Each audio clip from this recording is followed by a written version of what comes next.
Hi everybody. This week we made it official. I'm going to Cuba. When Michelle and I go to Havana next month, it will be the first visit of a U.S. president to Cuba in nearly 90 years.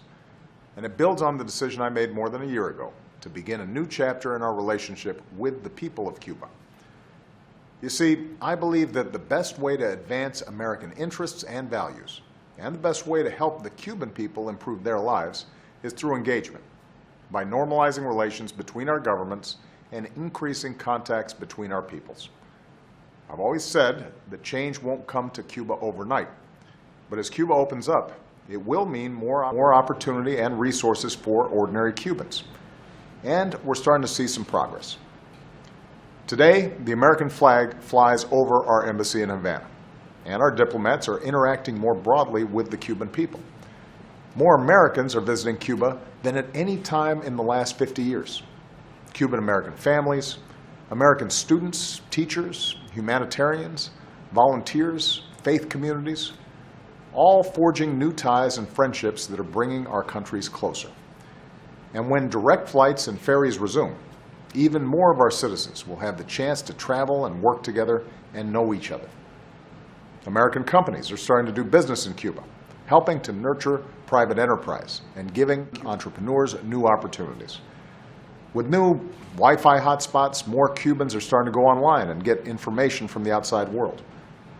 In both our countries, there's overwhelming support for this new relationship.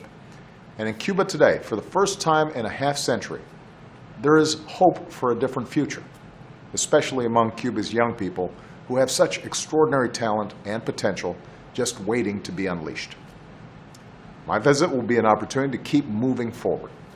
I'll meet with President Castro to discuss how we can continue normalizing relations, including making it easier to trade and easier for Cubans to access the internet and start their own businesses. As I did when I met President Castro last year, I'll speak candidly about our serious differences with the Cuban government, including on democracy and human rights. I'll reaffirm that the United States will continue to stand up for universal values like freedom of speech and assembly and religion. I'll meet with members of Cuba's civil society, courageous men and women who give voice to the aspirations of the Cuban people. I'll meet with Cuban entrepreneurs to learn how we can help them start new ventures. And I'll speak directly to the Cuban people about the values we share and how I believe we can be partners as they work for the future they want. We're still in the early days of our new relationship with the Cuban people. This transformation will take time. But I'm focused on the future, and I'm confident that my visit will advance the goals that guide us, promoting American interests and values and a better future for the Cuban people, a future of more freedom and more opportunity. Thanks, everybody.